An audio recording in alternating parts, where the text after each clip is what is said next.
Muy buen día, mi nombre es Daniel Albornoz y quienes hayan visto el primer video que edité ya conocerán entonces un poquito acerca de mi actividad.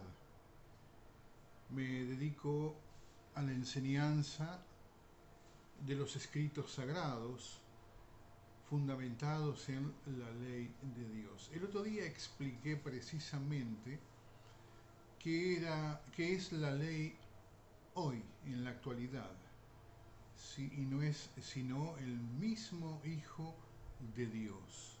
Por esa razón, el mal llamado Jesús no puede ser de ninguna manera Dios, porque Él es la misma palabra, es la suma de la palabra del Dios creador, del Eterno. De modo que si es la suma de la palabra de Dios, no puede ser Dios. Los judíos esperamos 15 siglos para hallar al Mesías. Y el pueblo judío es el pueblo al cual se le legó la palabra, los escritos sagrados. Dios nos hizo directamente herederos. Por esta razón quiero comentarles también, porque hay cosas, mi tarea puntual, así en los primeros videos, va a ser la desmitificación. Esto es sacar los mitos que le han agregado a las palabras en los escritos, que es la palabra misma de Dios. El ser humano, en su intento por darle una mano a Dios, por mejorar las cosas, cometió errores que son insalvables. Muchas generaciones han sido muy mal instruidas porque, ¿qué pasa? Las traducciones han traído gravísimas consecuencias, que es la desinformación. Entonces, como dije la vez pasada, cambiar un término, cambiar un texto, un contexto, es gravísimo, gravísimo cuando a la palabra de Dios nos referimos. Entonces mi trabajo fundamental va a ser en la desmitificación, y en la medida que yo brindaré las enseñanzas, estaré brindando de manera así un poquito oculta una, un método de aprendizaje para que esto sea muy sencillo, para que los que quieran expresar comentarios, esto sea una manera interactiva, muy activa, muy agradable.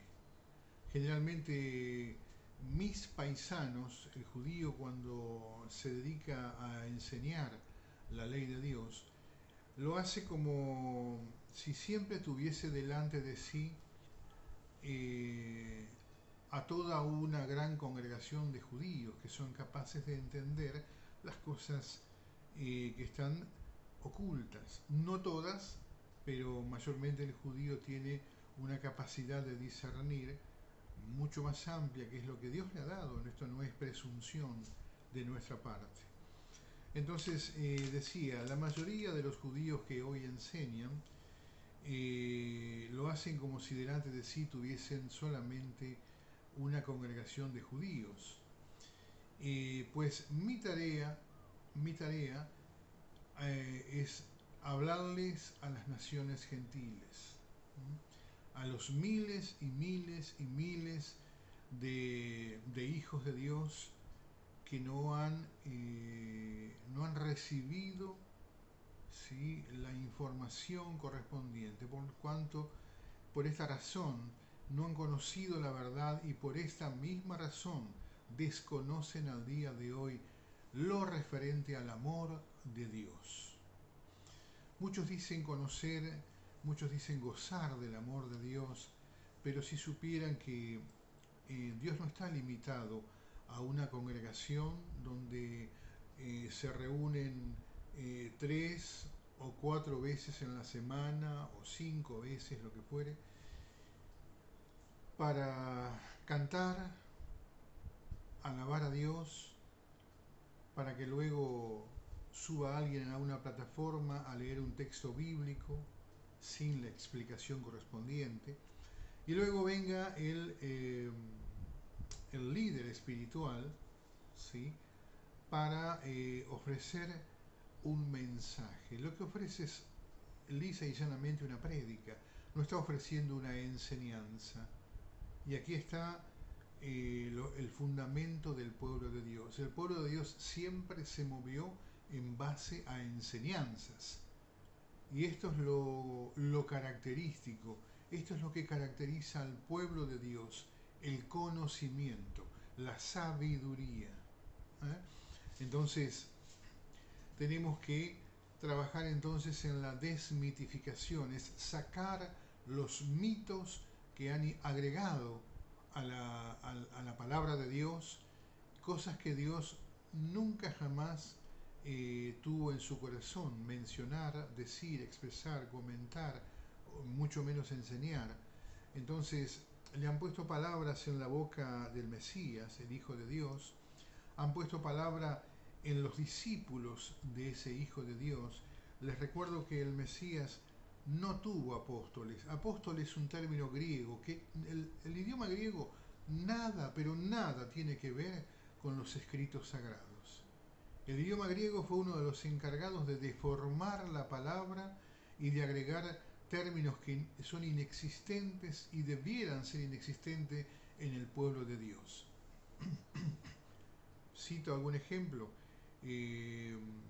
tanto griegos como romanos. El San Juan, San Lucas, San Mateo, Santa Biblia, Santa Cena.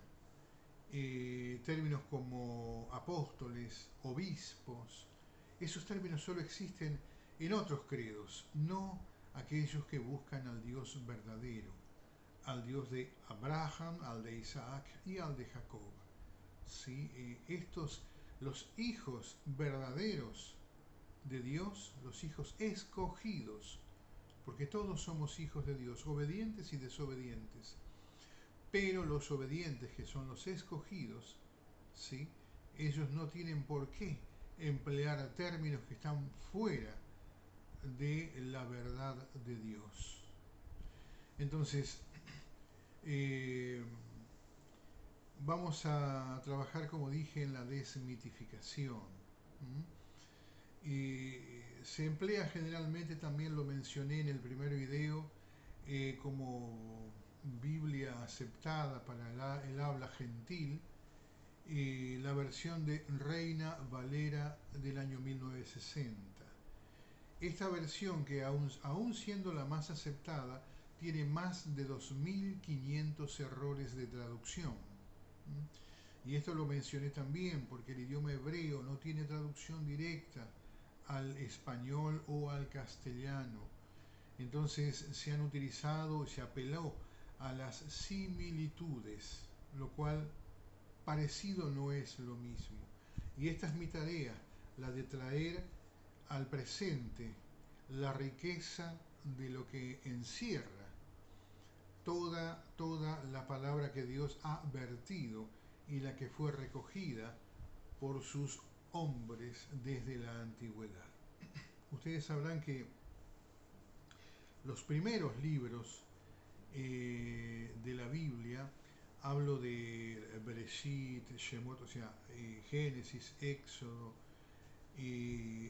no había nada escrito en ese momento.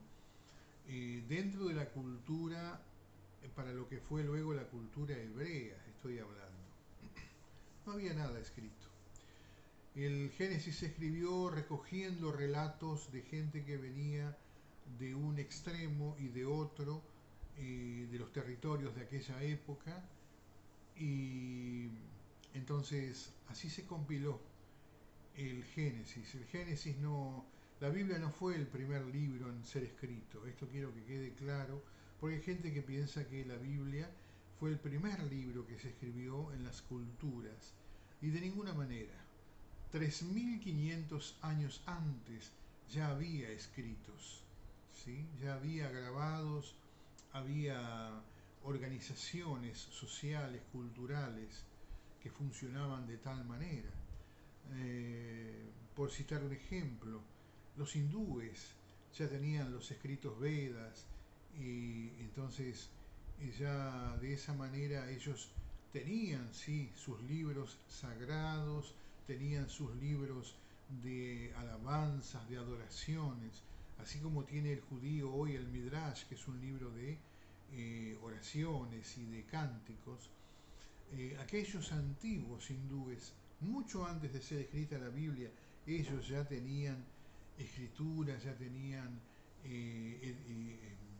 su cultura estaba compuesta por diversos libros que atendían al culto de sus dioses. ¿Sí? Hablo en plural porque ellos tenían más de un dios. Así como en Egipto había 10 dioses en la época en que el pueblo era cautivo allí, por espacio de 430 años, y por eso Dios ejecuta 10 juicios después para sacar a su pueblo desde Mizrahi. Mizrahi significa Egipto. Y entonces aquí Dios ejecuta 10 juicios, uno por cada dios que ellos poseían, a quienes servían y a quienes cultuaban. Entonces, aquí quiero sacar, como dije, de la oscuridad a la cual llevaron los escritos sagrados.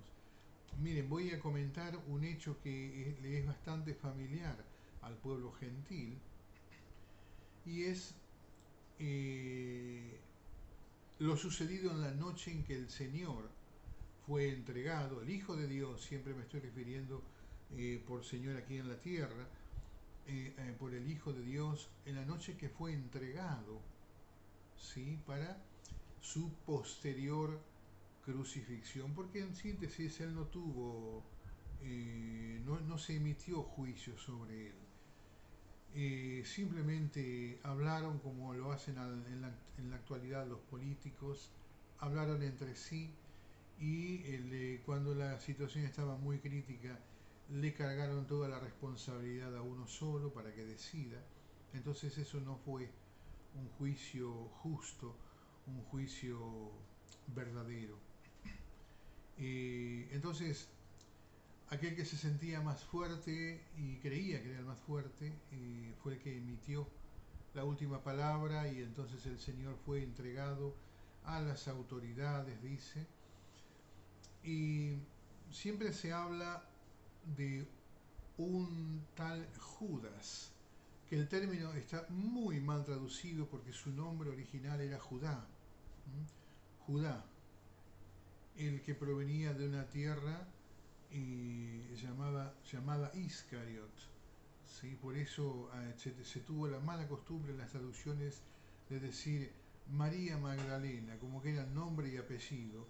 No, primeramente que no era María su nombre, sino Miriam, y era Miriam de Magdalá, proveniente de la ciudad de Magdala. Lo mismo pasaba con Judá, el de Iscariot. ¿Sí? El hombre provenía de la tierra de Iscariot. El endemoniado Gadareno, ¿sí? Era un hombre que provenía de la ciudad de Gadar. ¿Sí? Ese no era su apellido. Y así sucesivamente. Este tipo de errores que muchos dirán, pero es una soncera, es un término mal, ese término mal expresado da lugar a muchísimos errores conceptuales, puntuales. Les reitero que la Biblia es literatura hebrea y está compuesta por prosa, por poesía abstracta, hay retórica, hay versos, hay cuentos. Entonces, lamentablemente, cuando se comete el error de traducir mal,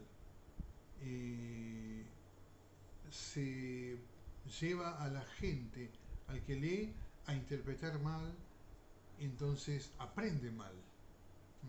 Estoy hablando de cosas que son quizás las más livianas. Hay muchos errores mucho más graves cometidos en las traducciones que han hecho que mucho pueblo se equivoque de manera casi insalvable. Entonces, volviendo al tema de Judá, el señor, este hombre que provenía de la ciudad de Iscariot, siempre se dijo que este Judá era el que entregó al Señor a las autoridades. Yo les voy a comentar, los voy a sacar de la realidad que ustedes tienen como definitiva. En realidad es una realidad aparente. La verdadera, el verdadero, digamos, despiece de este relato es que este Judá pertenecía a un grupo de la resistencia al, eh, al gobierno romano. Y él pertenecía a un grupo llamado de los celotes. En realidad es con Z, celotes. ¿Sí? Lo mismo que Simón, el mal llamado, escuchen bien, mal llamado Pedro. Pedro es un término griego que jamás se le va a cambiar a un varón judío su nombre por otro, o por un seudónimo, o por un apodo. De ninguna manera. Su nombre fue Simón y es Simón al día de hoy porque para Dios todos viven. Bien, entonces Judá, al igual que Simón, pertenecían al movimiento de los celotes. La idea de Judá no era precisamente la de entregar a su maestro. Después todo parte del relato se armó en base a esa idea de que lo iba a entregar o que tenía en su corazón. Este es el corazón, el otro es el músculo cardíaco, ¿sí? El que está en el pecho desplazado un poquito a la izquierda. Este es el corazón humano, aquí está. El corazón es el que gobierna pensamientos, sentimientos y emociones. Allí está el gravísimo, grande conflicto del ser humano, cuando el hombre no logra dominar los sentimientos, es arrastrado por estos y es capaz de cometer locuras, pero locuras, cuando hablo de locuras, que llevan a consecuencia de poner en tal compromiso al alma de perder toda forma de redención. Bien. Entonces este hombre, Judá, él tenía pensado que, porque claro, él se manejaba con los escritos, pero había una parte que él no podía manejar, que era la voluntad de Dios. Le costaba mucho entender y mucho más aún aceptar la voluntad de Dios. Entonces, ¿qué sucedió? Él quería que en esa noche, vinieran las autoridades y el grupo de los celotes. La idea era sacar espada, cortar las cabezas de todas las autoridades, así de las autoridades religiosas como las del ejército, los adelantados del ejército romano, trenzarse allí en una batalla, matarlos a todos y que su Señor, o sea, el Mesías, comience a reinar a partir de esa noche. Pero claro, no era esa la voluntad de Dios. Su intención era muy buena, muy buena.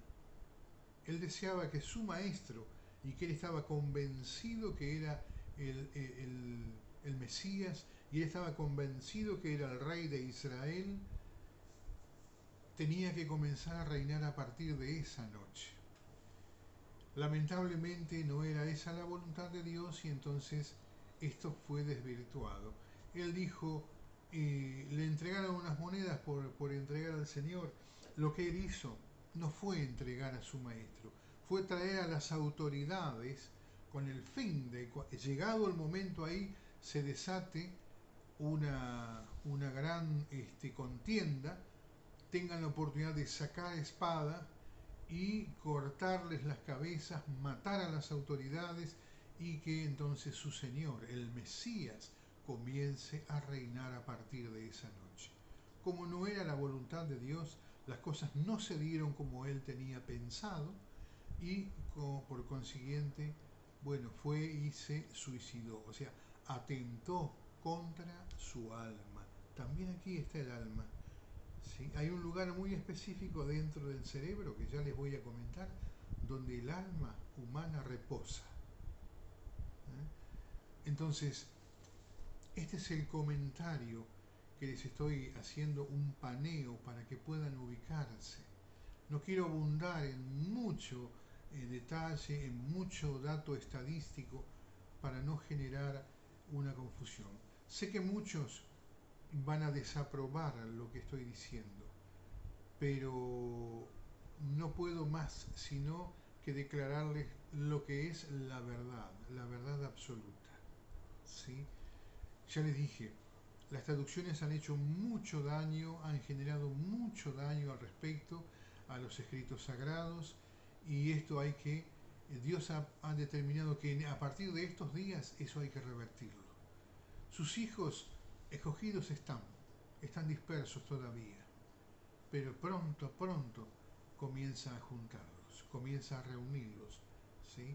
Así como el pastor reúne al rebaño, sus ovejitas, sean ovejas o no, u otro tipo de animalitos que hay en el campo, los junta, los reúne y entonces, ¿por qué? Porque quien quiere reinar sobre su pueblo es Él. El hombre lamentablemente ha escogido a autoridades, a líderes espirituales para que reinen sobre ellos. Pero también hay un grupo muy importante que han decidido que ningún hombre va a reinar sobre ellos, sino el Creador. Los dejo con este comentario, esta breve enseñanza